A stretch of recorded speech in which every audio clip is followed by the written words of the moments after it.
حضرت قتادہ کے اس کو لے کر کے آؤ، تب پتہ چلے گا کہ ہاں رسول گرامی وقار کائنات میں سب سے زیادہ خوبصورت ہے۔ اور دوسری بات آپ کے سامنے عرض کرو، پوری دنیا میں حضرت آدم سے لے کر عیسیٰ سے لے کر تک نہ جانے کتنے لوگ آئے اور نہ جانے کتنے لوگ آئیں گے، لیکن کبھی اتنا چرچا کسی کا نہیں ہوا جتنا چرچا آدم کے لال کا ہوا۔ کبھی اتنا چرچا کسی کا نہیں ہوا۔ آدم سے لے کر عیسیٰ سے لے کر قیامت تک اتنے سارے لوگ آئے اور آئیں گے، جتنا چرچا رسول گرامی وقار کا ہوتا ہے اتنا چرچا کسی کا نہیں ہوا۔ اور کیوں نہ جب خود اللہ رب العزت قرآن کریم میں ارشاد فرماتا ہے ورفعنا لک ذکرک اے محبوب، ہم نے آپ کے ذکر کو آپ کے لیے ہم نے آپ کے ذکر کو آپ کے لیے بلند کر دیا۔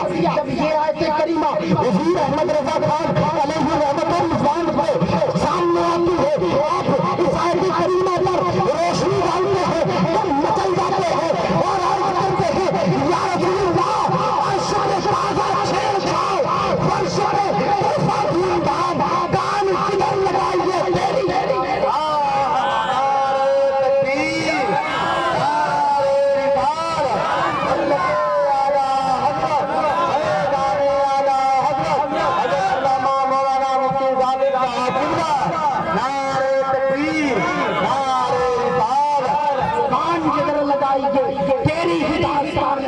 تیری اور حضرات محترم جب حضور اعلیٰ حضرت نے یہ کہا تو پھر لوگوں نے اعتراض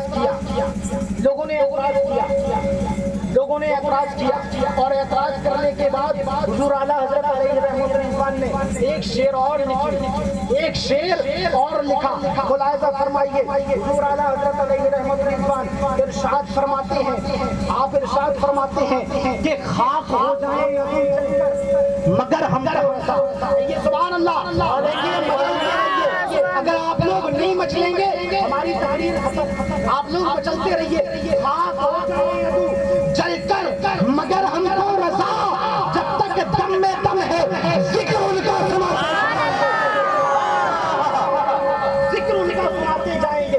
مخالفین سامنے آ گئے، کیا بات کہی، مطلب تمہارے مرنے کے بعد تمہارے دم میں دم جب تک ہے تب تک مصطفیٰ جان رحمت کا ذکر کرو گے، مرنے کے بعد ذکر ختم ہو جائے گا۔ حضور اعلیٰ حضرت عظیم المرتبہ مجدد دین ملت امام حضرت خان علیہ رحمۃ اللہ ارشاد فرماتے ہیں کہ نعت خوانی موت بھی ہم سے چھڑا سکتی ہے۔ سمجھئے میں آپ کے سامنے بہت امپورٹنٹ نعت خوانی، تم سوچ رہے ہو کہ مرنے کے بعد نبی کا چرچا ختم، نہیں، نعت خوانی موت بھی ہم سے چھڑا سکتی نہیں، قبر میں بھی مصطفیٰ کے دل آتے آتے۔ یہ پروگرام ایک دو دن کا نہیں ہے، ایسا نہیں ہے کہ آج منائیں گے کل ہم مر جائیں گے تو نبی کی نعتیں ختم ہو جائیں گی، نہیں، ہم کیا ہمارا جنازہ نبی کی نعت پڑھتے ہوئے چلا جائے گا، ہمارا جنازہ نبی کی نعت پڑھے گا۔ اور فقط یہ نہیں، میں یہ نہیں کہتا کہ دعائیں ہزار کو پڑھ کر نبی کی نعت لہد میں اتار دو، پڑھ کر نبی کی نعت لہد میں اتار دو۔ اچھا چلو ٹھیک ہے، قبر تک گئے، قبر کے بعد نبی کا چرچا ختم، نبی کی نعتیں ختم، معاملہ ختم ہو جائے گا۔ حضور اعلیٰ حضرت فرماتے ہیں نہیں، حسرت ڈالیں گے ہم پیدائش سے مولا کا حسرت ڈالیں گے ہم پیدائش سے مولا کی دین، نسل فارغ نجم کے تلے گرا دے جائے گا۔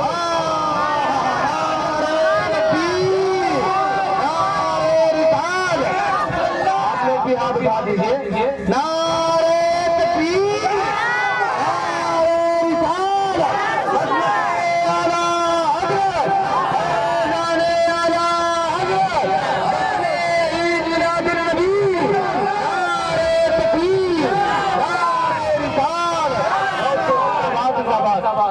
اچھا وقت دامن گیر ہے، ایسے میں بولتا رہوں گا، آپ لوگ سنتے رہیں گے انشاءاللہ تعالیٰ، اور نماز فجر بھی ہو جائے گی، اذان فجر ہو جائے گی، لیکن میں یہ چاہتا ہوں کہ اپنی تقریر کو سمیٹوں۔ اچھا ہم نبی کے نام کا چراغاں کرتے ہیں، کیوں کرتے ہیں؟ اس لیے کرتے ہیں کہ ہم اپنے آقا سے محبت کرتے ہیں۔ بات یہی ہے نا، آپ مجھے جانتے ہیں، اس کو سیدھی بند کرو، آپ لوگ مجھے جانتے ہیں، مائک ایک دم سادہ کر دو، کوئی ایگو نہیں، کہیں کچھ نہیں، اللہ کا فضل ہے، نبی کی عطا ہے، بھائیوں کی دعائیں، ہم ایسے ہی بول سکتے ہیں، کوئی دقت نہیں۔ آپ ہمیں جانتے ہیں، اس سے پہلے کبھی دیکھا؟ ہم نے آپ کو اس سے پہلے کبھی دیکھا؟ آپ نے ہمیں اتنے دور سے بلایا، 13 گھنٹے کا سفر کر کے میں یہاں پہ آیا ہوں، کنٹینیو 13 گھنٹے کا سفر کر کے آیا ہوں، اتنے دور سے آپ نے ہمیں بلایا، کیوں بلایا؟ ڈسٹرکٹ جالون سے آئے، اور جالون کانپور سے بہت دور ہے نا؟ آپ نے ہمیں یہاں بلایا، کیوں بلایا؟ اس لیے بلایا آپ ہمارے منہ سے اپنے آقا کریم کی شان میں حدیثیں سنیں، اس لیے تو بلایا۔ آپ جو اپنے آقا سے محبت کرتے ہیں، اس محبت میں اور اضافہ ہو جائے، اور اچھے سے اپنے آقا سے محبت کریں، اس لیے تو بلایا نا۔ اچھا اگر محبت آپ اس قدر کرتے ہیں کہ آپ نے ہم کو اتنے دور سے بلا لیا، اور پھر بلا کے اپنے ساتھ نیچے نہیں بٹھایا، سمجھیے گا ہماری بات، اتنے دور سے بلانے کے بعد آپ ہمیں نہیں جانتے، ہم آپ کو نہیں جانتے، آپ نے اتنے دور سے بلایا، پھر ہوتا یہ ہے کہ جب کوئی آ جاتا ہے آنے والا تو اس کو اپنے ساتھ بٹھایا جاتا ہے، ہوتا ہے نا، رشتہ دار آتے ہیں اپنے گھر پہ تو ہم لوگوں کے ساتھ بیٹھتے ہیں، جہاں ہم بیٹھے وہیں لوگوں کو بٹھا لیا، کرسی پہ بیٹھے کرسی پہ بٹھا لیا، زمین پہ بیٹھے زمین پہ بٹھا لیا، ہم بھی آپ بھی اسی طریقے سے رشتہ دار بن کر کے آئے، لیکن ہم رشتہ دار کچھ الگ قسم کے ہیں، کیوں؟ اس لیے کہ ہماری زبان پہ نبی کا نام ہے، سبحان اللہ، ہم رشتہ دار کچھ الگ قسم کے ہیں، ہماری زبان پہ نبی کا نام ہے۔ اچھا رشتہ دار لوگ بنتے کیسے ہیں؟ یا تو کسی کے پھوپھا لگتے ہوتے ہیں، یا کسی کے ماما ہوتے ہیں، یا کسی کے دادا ہوتے ہیں، یا کسی کے چاچا ہوتے ہیں، یا کہیں اپنی بیٹی کو دیتے ہیں، یا کہیں سے بیٹی کو لے کر کے آتے ہیں، رشتہ دار تبھی تو ہوتے ہیں۔ ان تمام رشتوں میں آپ لوگوں کا رشتہ مجھ سے کون سا ہے؟ آپ لوگ ہمارے چاچا ہیں، بتائیے، آپ لوگ ہمارے تایا ہیں، آپ لوگ ہمارے دادا ہیں، آپ لوگ ہمارے پھوپھا ہیں، ماما ہیں، نہیں نا، لیکن پھر ہم کیسے رشتہ دار ہیں؟ اور پھر ایسے ویسے رشتہ دار نہیں کہ تمام رشتہ داروں کو آپ اپنے ساتھ میں بٹھائیں، لیکن جب ہم جیسے رشتہ دار آئے، جب ان حضرت جیسے لوگ رشتہ دار بن کر کے آئے تو پھر آپ اپنے ساتھ نہ بٹھاؤ، ایک اسٹیج لگاؤ، کہیے سبحان اللہ، ایک اسٹیج لگاؤ، اس اسٹیج پہ بٹھاؤ، اور جب ہم جیسے لوگ آئے تو اس اسٹیج پہ ایک کرسی رکھو، اور سبحان اللہ، ایک کرسی رکھو، پھر اس کرسی پہ ہمیں بٹھاؤ، تو یہ کیسی رشتہ داری ہے؟ آج تک اتنی عزت آپ نے کسی رشتہ دار کو نہیں دی جتنی عزت آج ہم جیسے رشتہ داروں کو دیتے ہیں۔ وجہ کیا ہے؟ وجہ فقط یہ ہے کہ ہماری زبان پر مصطفیٰ جان رحمت کی غلامی کا پکا بنا ہوا ہے، مصطفیٰ جان رحمت کی غلامی کی باتیں ہیں، صرف اس رشتہ داری کی وجہ سے، اس محبت کی وجہ سے آپ نے اس میں اتنی عطا فرمائی کہ خود تو زمین پہ بیٹھ گئے اور مجھے اس مسجد سے کیوں؟ کہ مصطفیٰ جان رحمت کے غلام بن کر کے آئے ہیں، مصطفیٰ جان رحمت کی غلامی کا پکا اپنے گلے میں ڈالے، اپنے گلے میں ڈالے ہوئے۔ میرے ایک استاد کہتے ہیں، بات سمجھ میں آ رہی ہے ہماری؟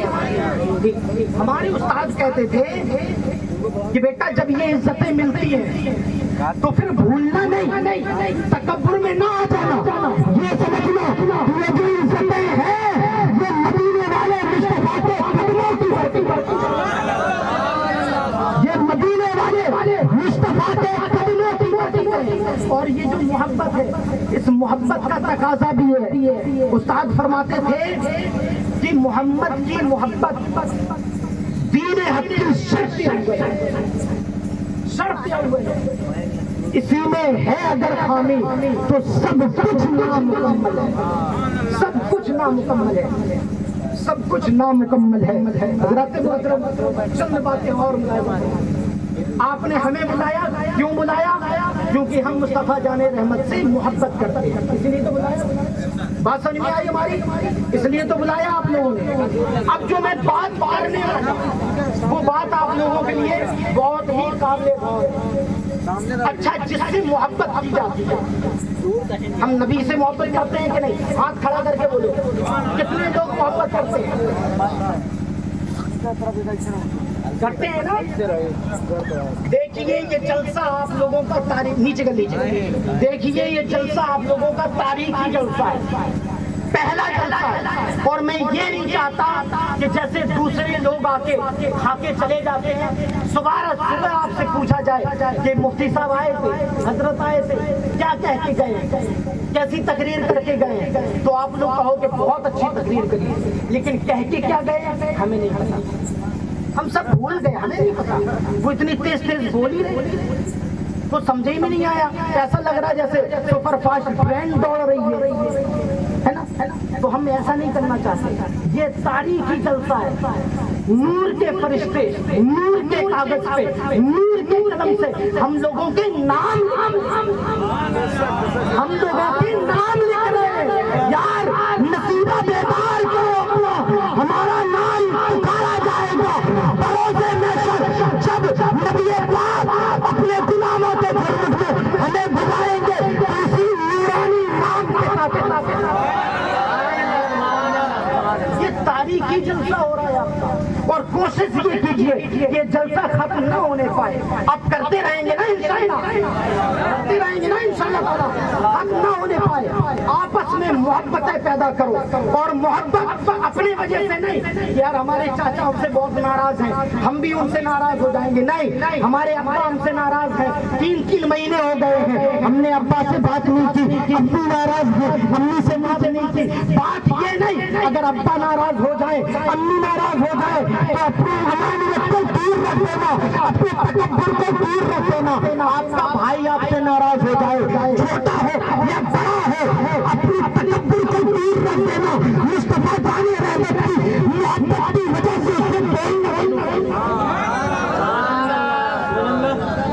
مصطفیٰ جان رحمت کی محبت کی وجہ سے یہ چیز ہمیشہ یاد رکھنا، یہ بات ہمیشہ یاد رکھنا، اگر مسلمان بھائی آپس میں ٹکرا جائیں تو پھر دشمنی کو بھولنے کے لیے صرف ایک ہی حد کافی ہے، اور وہ حد مصطفیٰ کی محبت ہے۔ یہ خیال کر لینا کہ یار یہ بھی نبی کا غلام ہے، ہم بھی نبی کے غلام ہیں، باتیں ہوتی رہتی ہیں، آؤ گلے سے گلے لگ جائیں، مصافحہ کر لیں۔ نبی ارشاد فرماتے ہیں کہ جب کوئی میرے دو غلام آپس میں مصافحہ کرتے ہیں، ان کے ہاتھ چھوٹنے سے پہلے اللہ دونوں کے گناہوں کو معاف فرما دیتا ہے۔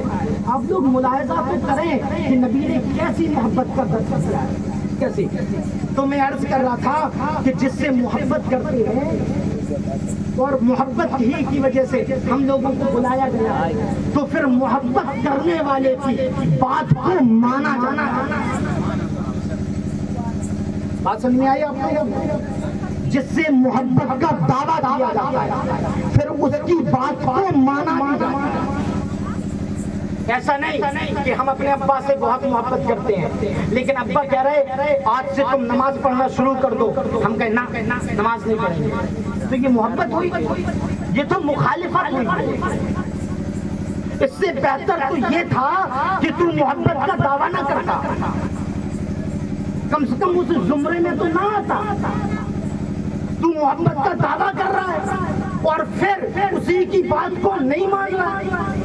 ہم اپنے ابا سے بڑا پیار کرتے ہیں، بڑی محبت کرتے ہیں، اپنی امی سے بہت محبت کرتے ہیں، لیکن ابا کہہ رہے ہیں بیٹا جھوٹ نہ بولنا، اور ہم کہیں کیوں نہ بولیں، ہم تو جھوٹ بولیں گے۔ تو یہ محبت، یہ تو ابا ہیں، یہ تو امی ہیں، ہم تو اپنے نبی کی محبت کا دم بھرتے ہیں۔ اور ذرا دیکھو اپنی کالر میں جھانک کر کے جن جن چیزوں سے ہمارے نبی نے منع فرمایا، کیا ہم ان چیزوں سے باز آئے؟ بتاؤ نا، جن جن چیزوں سے ہمارے نبی نے ہم کو روکا، کیا ہم ان چیزوں سے دور ہوئے؟ ہمارے نبی نے روکا تھا کہ جوئے کے پاس نہ جانا، ہم لوگ جوا کھیلتے ہیں۔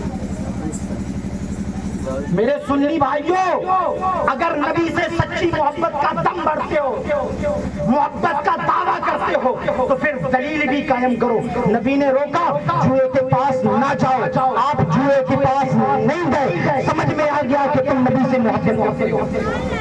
نبی نے روکا جھوٹ نہیں بولنا ہے، اب تمہیں جھوٹ نہیں بولنا ہے، کیوں؟ اس لیے کہ مدینے والے کا فرمان آ گیا ہے کہ جھوٹ نہیں بولنا ہے۔ اگر جھوٹ بولا تو خود بتاؤ کیا تم نے نبی سے سچی محبت کی؟ نبی نے روکا شراب کے پاس مت جانا، ہم روز شراب کی طرف دوڑ رہے ہیں، میں کھانے کی طرف دوڑتے ہوئے نظر آ رہے ہیں، تو کیا ہم نے اپنے نبی سے سچی محبت کی؟ یہ راتیں برباد ہو گئی، یہ سب صرف اللہ اس کی جزا عطا فرمائے گا۔ ہمارے چلانے سے، آپ لوگوں کے سننے سے کچھ نہیں حاصل ہونے والا۔ نبی سے سچی محبت کرتے ہو تو پھر نبی کی محبت کا ثبوت بھی پیش کرو۔ جن جن چیزوں سے نبی نے روکا ان چیزوں سے ہم باز آ جائیں تو سچے پکے عاشق رسول کہلائیں گے۔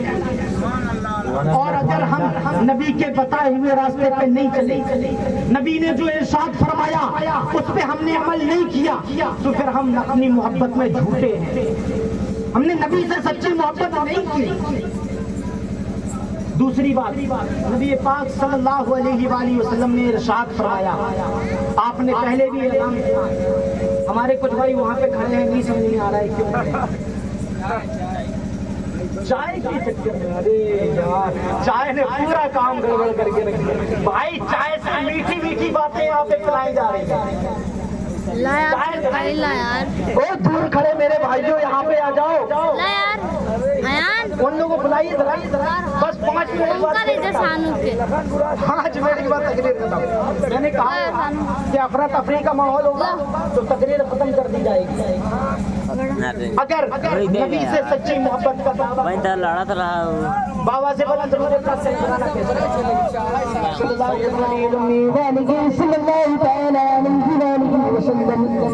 صلاۃ و سلام علیک سیدی یا رسول اللہ۔ وقت بہت زیادہ ہو گیا ہے نا۔ اگر اپنے پیارے آقا سے سچی محبت کرتے ہیں تو پھر نبی پاک کی باتوں کو ماننا شروع، نبی پاک صلی اللہ علیہ وآلہ وسلم کے نام کے چراغ روشن کرتے ہیں۔ اور میں ایک بات بھول گیا، وہ بات یہ ہے کہ یار بڑے مبارک بادیوں کے لائق اور سبحان اللہ ہمارے دل سے حقیقت میں ہمارے دل سے دعائیں نکل رہی تھی جب یہ بتایا جا رہا تھا کہ انہوں نے پہلی بار نبی کے نام کی محفل رکھی ہے، کمکمے لگائے ہیں، لائٹیں لگائی ہیں، تو دل سے آواز ہی آ رہی تھی مولا جس نے تیرے پیارے محبوب کی محفل میں چراغ روشن کیے ان کی قبروں کو روشن کرتے، دل سے آوازیں ہی آ رہی تھی۔ اور حقیقت میں اگر کوئی بندہ تیرے پیارے محبوب کے عشق میں مچل رہا ہے اس کو حج بیت اللہ کی طاقتوں سے حج پہ پہنچا دے۔ دوسری بات، جب کسی سے محبت کی جاتی ہے تو پھر اس کی باتوں کو بھی مانا جاتا ہے، اس کی باتوں کو بھی مانا جاتا ہے، اس کی باتوں کو بھی مانا جاتا ہے۔ ایک صحابی رسول تھے حضرت انس رضی اللہ تعالیٰ، کون؟ آپ لوگ جواب دیجئے، کون؟ حضرت انس رضی اللہ تعالیٰ۔ کچھ لوگوں نے دیکھا کہ حضرت انس رضی اللہ تعالیٰ شوربے سے کدو کے ٹکڑے نکال کے کھا رہے ہیں۔ کس کے؟ کدو کے ٹکڑے نکال کے کھا رہے ہیں۔ اللہ اکبر۔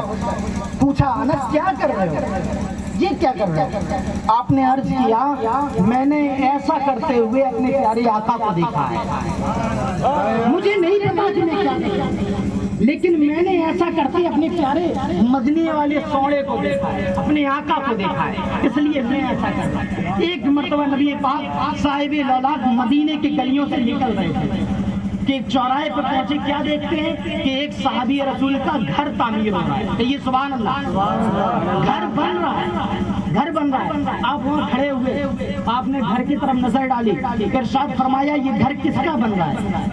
لوگوں نے جواب دیا فلاں صحابی رسول کا۔ آپ خاموشی کے ساتھ کھڑے رہے اور اس کے بعد چل دیے۔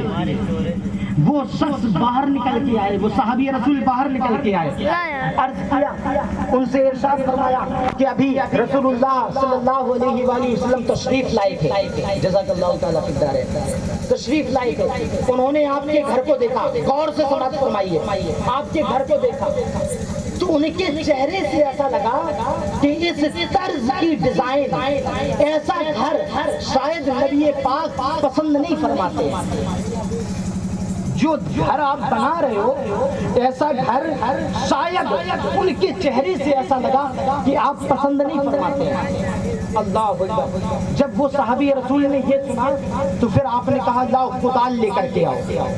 پورا گھر بنا بنایا اس کو ملبے کے ڈھیر میں تبدیل کر دیا، پورا گھر تہس نہس کر دیا، پورا گھر بگاڑ دیا، تہس نہس کر دیا۔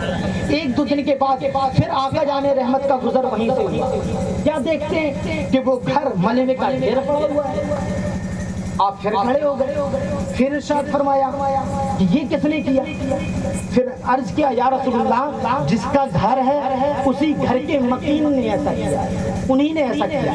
اللہ اکبر۔ آپ نے ارشاد فرمایا جاؤ ان کو میرے پاس بلا کر کے لاؤ۔ ذرا غور سے سنو، غور سے سنو، جاؤ بلا کر کے لاؤ میرے پاس۔ نبی پاک صلی اللہ علیہ وآلہ وسلم کے پاس وہ حاضر ہوئے، عرض کیا یا رسول اللہ حکم فرمائیے۔ آپ نے ارشاد فرمایا یہ گھر آپ کا تھا؟ کہ ہاں۔ آپ نے گرایا؟ ہاں۔ کیوں گرایا؟ جملوں پہ غور کیجیے۔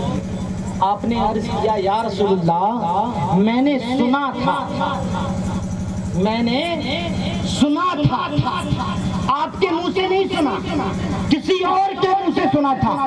یا رسول اللہ میں نے سنا تھا کہ اس طرز کا گھر آپ کو پسند نہیں، وہ چیز آپ کو پسند نہیں، وہ چیز مجھے بھی پسند نہیں، سبحان اللہ، جو چیز آپ کو پسند نہیں وہ چیز مجھے بھی پسند نہیں۔ اب ذرا دیکھیے، ہمارے گریبان میں جھانک کر کے دیکھیے، اپنے گریبان میں جھانک کر کے دیکھیے کہ ہماری زندگی میں سے ہمارے نبی کو کیا کیا پسند ہے۔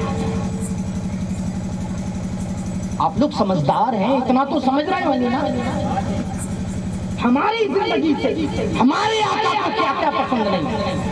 اگر چاہتے ہو تو مدینے والے آقا آپ سے راضی ہو جائیں تو پھر ہر کام وہ کرو جس کا حکم ہم کو ہمارے نبی نے دیا۔ اگر تمہیں نہیں پتا کہ ہمیں زندگی کیسے گزارنی ہے تو پھر آؤ علماء کی محفل میں، آؤ حفاظ کی محفل میں، ان سے کہو کہ حضرت ہمیں اپنی زندگی گزارنے کا طریقہ بتائیے، ہماری نبی نے زندگی کیسے گزاری ہے۔ اپنی بیویوں کو خوش رکھو ہر طریقے سے، اس طریقے سے جناب سیدہ عائشہ صدیقہ رضی اللہ تعالیٰ عنہا اور بھی لوگوں کو نبی پاک نے خوش رکھا۔ آپ بھی اپنی بیوی کو خوش رکھو، اپنے والدین کو خوش رکھو۔ معلوم ہے لوگ کہتے ہیں میلاد کس کو منانا چاہیے، لوگ کہتے ہیں نا میلاد کس کو منانا چاہیے، میرے ذہن میں بات آتی ہے میلاد اس بیٹی کو منانا چاہیے جس کے پیدا ہونے کے فوراً بعد اس کو زندہ دفن،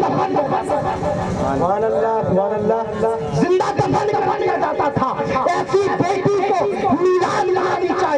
میلاد اس ماں کو منانا چاہیے جس کے گلے میں اس کا بیٹا رسی ڈال کر کے چوراہے پہ بیچ کر کے آتا تھا. جب تک نبی پاک اس خاکدان زمین پر آئے جنت عرش کے اوپر ہے.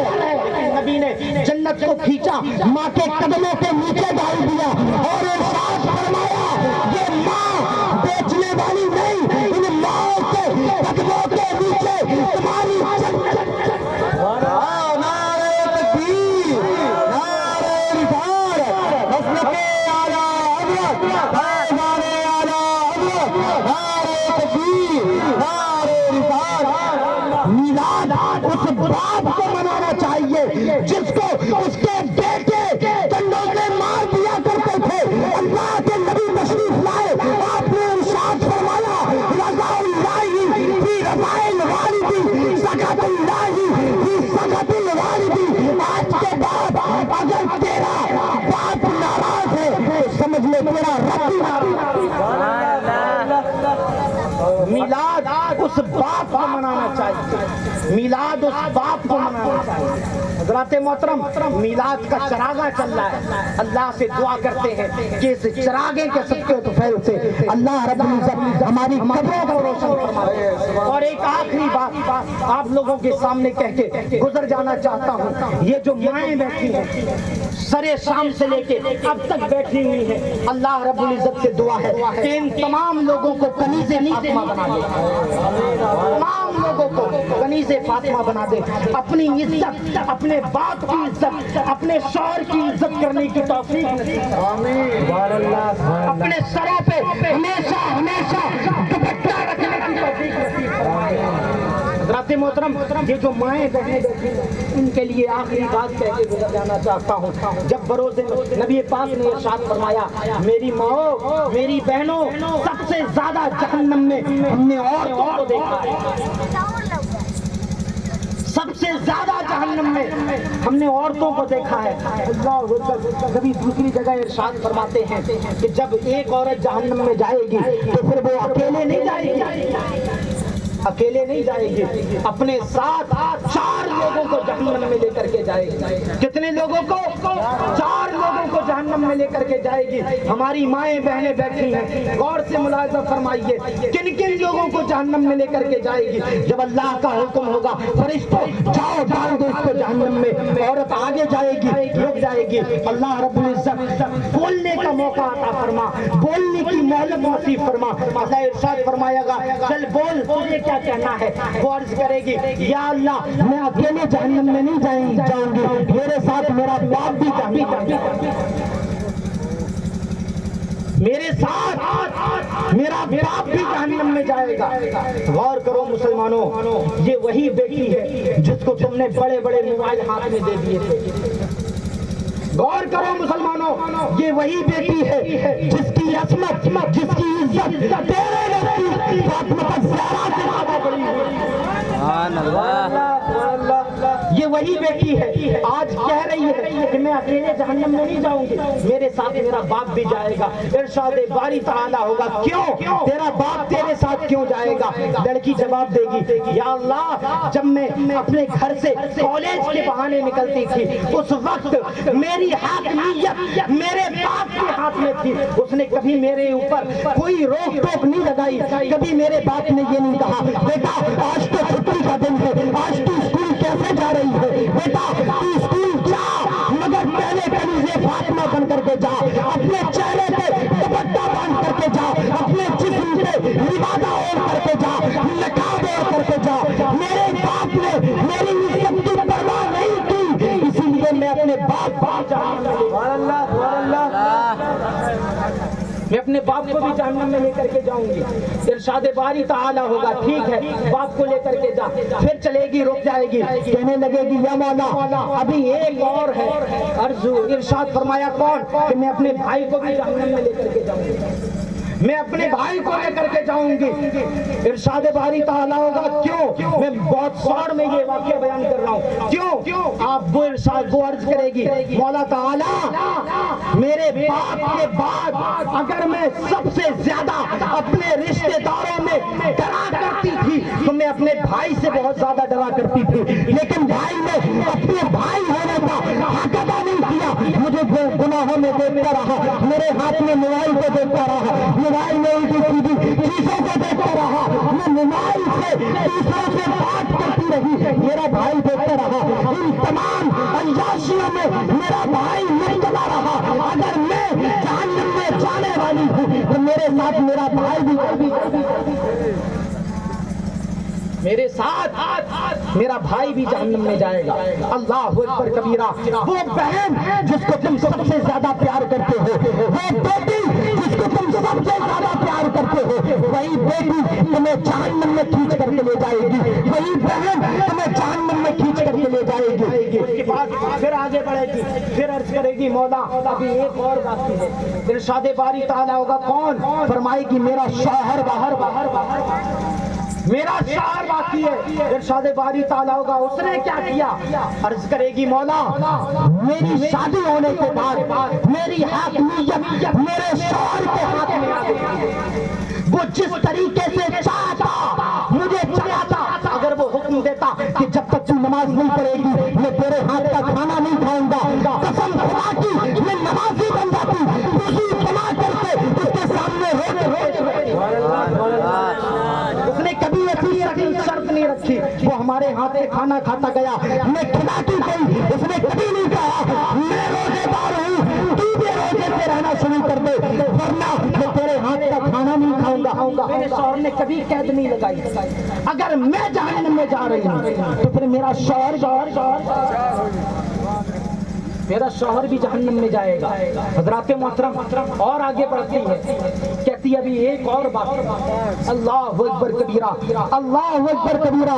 آپ سے اس عورت سے اللہ رب العزت پھر ارشاد فرمائے گا کہ اب کون باقی ہے؟ وہ عورت کہے گی میرا بیٹا باقی ہے, میرا بیٹا باقی ہے. ذرا غور سے سنو تو مسلمانوں, یہ وہ رشتے ہیں کہ جن رشتوں سے عورت سب سے زیادہ محبت کیا کرتی ہے. باپ ہوا, بھائی ہوا, شوہر ہوا, بیٹا ہوا, ان سے سب سے زیادہ محبت کرتی ہے اور انہی رشتوں کو, انہی رشتے داروں کو اپنے ساتھ جہنم میں لے کر کے جائے گی. حضرات محترم ارشاد باری تعالیٰ ہوگا تیرے بیٹے نے کیا کیا, تیرے بیٹے نے کیا کیا؟ عرض کرے گی مولا میرا بیٹا ضد کرتا تھا امی جان آج مجھے 10 روپے چاہیے, میں کیسے نہیں کرتی اس کو روپیہ دے دیتی. میرا بیٹا ضد کرتا امی جان مجھے سائیکل چاہیے, کیسے نہیں کرتی کماتی اس کو سائیکل لا کر کے دیتی.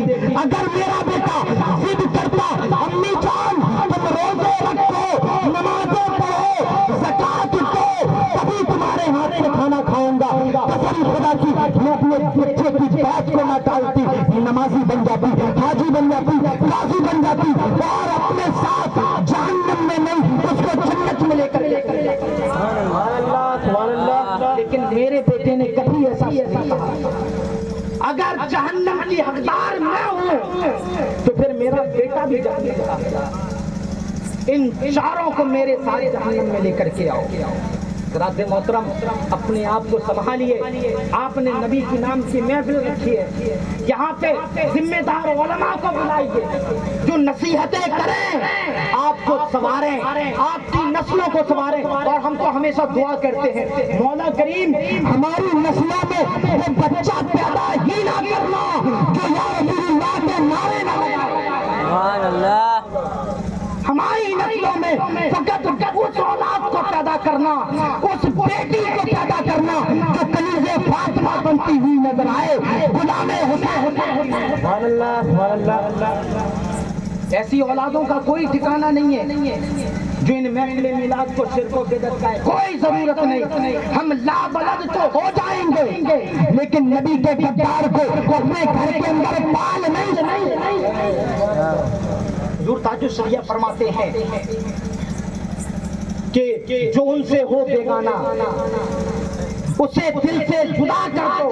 پدر مادر برادر جان و مال ان پر فدا، سب کچھ لٹا دو نبی کے نام پر، سب کچھ لٹا دو نبی کے نام پر۔ حضرات محترم، یہاں جب سے آیا ہوں بارہا بات یہ ہو رہی ہے کہ یہاں پہ مسجد کا ذکر کیا جائے، مدرسے کا ذکر کیا جائے، تو پھر سنو لو مسلمانوں، جس سے محبت کی جاتی ہے اس کی باتوں کو بھی مانا جاتا ہے۔ میں نے بتایا نا آپ لوگوں کو، جس سے محبت کی جاتی ہے اس کی باتوں کو بھی مانا جاتا ہے۔ ہمارے نبی نے ارشاد فرمایا، اپنے گھروں کے درمیان، اپنے محلوں کے درمیان، اپنے قصبوں کے درمیان، اپنے گاؤں کے درمیان تم مسجد تعمیر کرو، اللہ تمہارا گھر جنت میں تعمیر کرے۔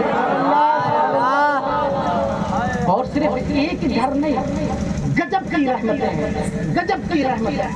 تم ایک مسجد بناؤ گے، تم ایک مسجد میں اینٹ لگاؤ گے، اللہ تمہارے گھر 10 بنائے گا۔ ایک نہیں 10 بنائے گا۔ اور جب وہ دینے پہ آتا ہے تو پھر ایک کا 10 نہیں، ایک کا 70 بھی عطا فرماتا ہے۔ اور جب اس کی رحیمی کریمی جوش میں آتی ہے تو پھر اللہ بغیر حساب و کتاب کے عطا فرماتا ہے، بغیر حساب و کتاب کی عطا فرماتا ہے۔ انشاءاللہ تعالی اگلی حاضری پتہ نہیں کب ہوگی، آپ لوگ بلائیں نہ بلائیں، اس لیے کہ میں حق بات کہنے کا عادی ہوں۔ آپ بلائیں نہ بلائیں فرق نہیں ہے، میں یہاں پہ لوگوں کو خوش کرنے نہیں آتا، اور یہ اعلان میں آپ کے سامنے نہیں، جہاں پہ بھی جاتا ہوں اللہ کا فضل ہے، آپ لوگوں کی دعائیں ہیں۔ اکثر پروگرام ہوتے رہتے ہیں، مہینے میں نہ جانے کتنے دن حضرت لوگوں کے پروگرام ہوتے ہیں، ان کی جوتیوں کا صدقہ ہم کو بھی ملتا رہتا ہے، نہ جانے کتنے پروگرام ہوتے ہیں۔ ہر مجلس میں، ہر پروگرام میں کہتا ہوں کہ میرے آنے کا مقصد تمہیں خوش کرنا نہیں ہے، میرے آنے کا مقصد نبی اور اللہ کو وہ راضی ہو گئے، ہمارا کام بن گیا۔ آپ لوگوں سے میں بھی یہی اپیل کرتا ہوں، یہی گزارش کرتا ہوں، یہ مجلسیں، یہ محفلیں، یہ جلسے اس لیے نہ منائیں کہ فلاں صاحب راضی ہو جائیں گے، فلاں صاحب خوش ہو جائیں گے، یہ کمکمے اس لیے لگائیں کہ مدینے والے خوش ہو جائیں گے، اللہ راضی ہو جائے گا، مدینے والے رسول راضی ہو جائیں گے، اس لیے یہ محفلیں سجائیں۔ اور اگر مدینے والے آقا راضی ہو گئے، آقا راضی ہو گئے، پتا ہے ہم لوگوں کے جنازے تو اٹھائے ہیں نا ہم لوگوں کے سامنے۔ ابھی میں دیکھ رہا ہوں کسی کی عمر 50 سال کی ہے، کسی کی عمر 40 سال کی ہے، کسی کی عمر 25 سال کی ہے، کسی کی عمر 70 سال کی ہے۔ تو جو عمر کا دور گزرا، اس دور میں نہ جانے کتنے جنازے اٹھائے، نہ جانے کتنے جنازے کاندھے پہ رکھے ہیں نا۔ آپ لوگ خود بتائیے ایمان سے، کچھ جنازے ایسے ہوں گے جو بڑے ہلکے نظر آئے ہیں، یار بہت ہلکا جنازہ ہے، اور کچھ جنازے ایسے ہوں گے جو بہت بھاری نظر آئے ہیں، اتنے بھاری کہ ان کو 4 لوگ اٹھائے ہیں، پھر بھی ایسا لگتا ہے کہ سینہ پھٹ رہا ہے وزن سے، وزن سے سینہ پھٹ رہا ہے۔ اس لیے نہیں کہ وہ بہت موٹے تھے، نہیں، اس لیے کہ ان کے اوپر اللہ کا عذاب نازل ہو گیا، ان کے اوپر، ان کے جنازوں کے اوپر اللہ کا عذاب نازل ہو گیا، اس لیے ان کے جنازے بھاری ہو جاتے ہیں۔ اور کچھ بہت لہیم شہیم آدمی ہوتے ہیں، موٹے تازے آدمی ہوتے ہیں، لیکن جب ان کا جنازہ اٹھایا جاتا ہے تو ایسا لگتا ہے جیسے پھولوں کی ڈلیاں اٹھائے ہوئے ہیں، ایسا لگتا ہے جیسے پھولوں کا ہار اٹھائے ہوئے ہیں۔ ایسا کیوں؟ ایسا اس لیے کہ ان کی زندگی کی کچھ باتیں اللہ اور اس کے رسول کو پسند آ گئی، اللہ اور ان کے رسول کو پسند آ گئی، اس لیے ان کے جنازے پھولوں کی سیز کی طریقے سے ہو گئے، پھولوں کی ڈلیے کی طریقے سے ہو گئے، ہاروں کے طریقے سے ہو گئے۔ اگر ہم لوگ چاہتے ہیں کہ ہمارا جنازہ پھولوں کے طریقے سے اٹھایا جائے تو پھر مصطفیٰ جان رحمت کی سنتوں پہ عمل کرنا شروع کر دو، مصطفیٰ جان رحمت کے بتائے ہوئے راستے پہ عمل کرنا شروع کر دو۔ اور ایک ڈر جو پوری دنیا میں سب سے زیادہ ہے، وہ ڈر قبر کا ہے، وہ وہ ڈر کس چیز کا ہے؟ قبر کا ڈر ہے، وہ ڈر قبر کا ہے۔ لیکن جب ہم نبی کے سچے غلام بن جائیں گے، تو یہ سبحان اللہ، سبحان اللہ، نبی کے سچے غلام بن جائیں گے، نبی کی باتوں کو ماننے لگیں گے، جیسا کہ آپ لوگوں کا مشغلہ چل رہا ہے۔ میں تو اللہ کی بارگاہ میں دعا کر رہا ہوں، مولا اگر ہر سال جو بھی یہاں پہ مفتی صاحب آئیں، جب وہ آئیں تو نماز کمرے کے اندر نہ پڑھیں، مسجد کے اندر ادا کریں۔ کہو آمین، آمین۔ آپ لوگ متحد ہیں نا؟ انشاءاللہ تعالی جلدی سے جلدی مدرسے کی بنیاد رکھیے، مسجد کی بنیاد رکھیے، اور اللہ کا نام لے کے مسجد کی بنیاد رکھیے۔ کام آخر تک انجام تک پہنچانا اللہ کا کام ہے۔ بنیاد رکھیے، آپ لوگ بنیاد تو رکھیے، رکھیں گے نا انشاءاللہ تعالی، رکھیں گے نا انشاءاللہ تعالی، رکھیں گے نا؟ تو پھر ہم نعرہ لگاتے ہیں، نعرہ تکبیر، نعرہ رسالت،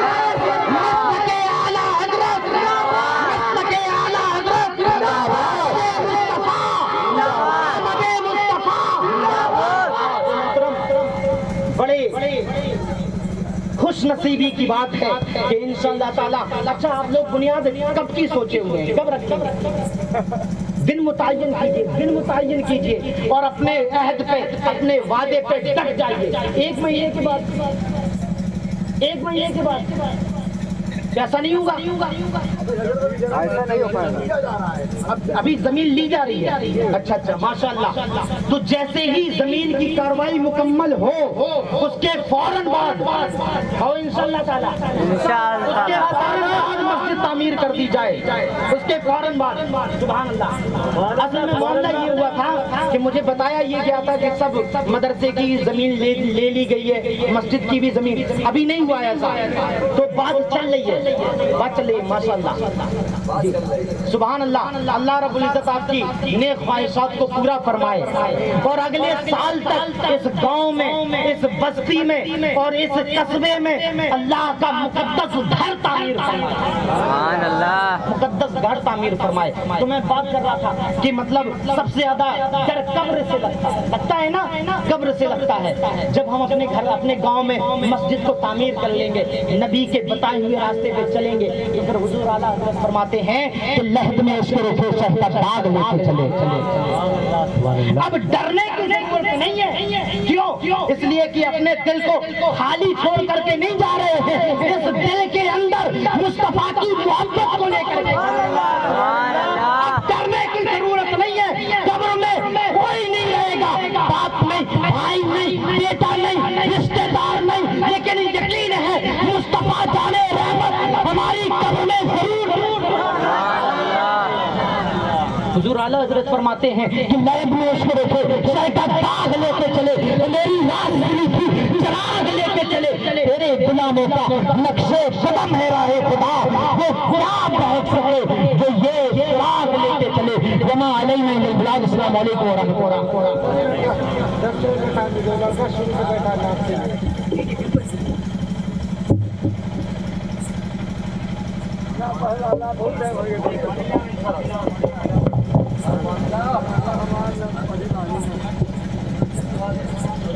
معزز صاحبان اکرام، اسٹیج پہ بیٹھے ہوئے علماء اکرام و شہرائے صاحب